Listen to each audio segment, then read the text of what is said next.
الظرف ده فيه كارت هيغير طريقة تحويل فلوسي من أوروبا لمصر أو لأي دولة في العالم. وصلني كمان مجانا لحد البيت. نفتحه مع بعض. بنك ريفولوت. شايفين الشكل اتبعت بشكل شيك أوي. شايفين الروشنة عليه نمبر 1 وجوت وبتاع، مروق الكلام واسمي تحت، يعني مروقين عليا الكلام خالص. كل الكلام ده انا اللي بختاره.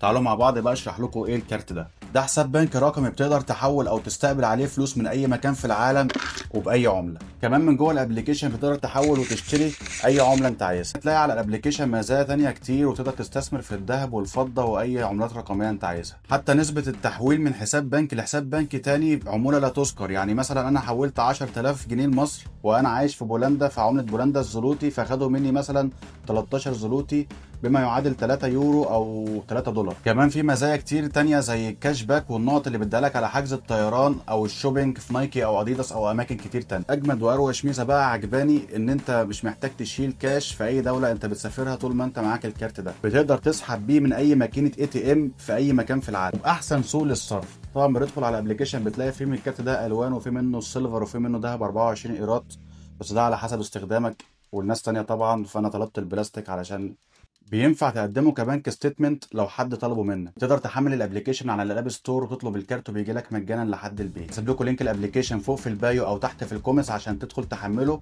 وتطلب الكارت بتاعك دلوقتي. ملحوظه نسيت اقولها لكم في اخر الفيديو، ان انت لازم يكون معاك اقامه البلد اللي انت عايش فيها علشان بيطلبوها منك وقت طلب الكارت. واخيرا ما تنساش تعمل لايك وشير وتمنشن حد تعرفه في اوروبا يحمل الابلكيشن ويطلب الكارت بتاعه مجانا دلوقتي. ورمضان كريم وكل سنه وانتم طيبين.